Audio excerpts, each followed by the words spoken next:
Minute का समय निकालकर जरूर सुन लें। पहली बात, रोटियों के डब्बे में लौंग रख देने से रोटियां मुलायम बनी रहती हैं।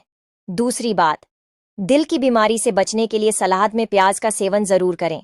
तीसरा, हरी मिर्च के सेवन से नजर तेज होती है। चौथा, दूध में खजूर डालकर पीने से कद में बढ़ोतरी होती है। पांचवा, पानी पीने के बाद कुछ देर टहलने से घुटनों का दर्द नहीं होता। छठवां, बस में उल्टी आती है तो सीट पर अखबार रख के बैठने से उल्टी नहीं आती। सातवां, किडनी फेल होने का डर हो तो हरे धनिये का रस सुबह खाली पेट पिएं।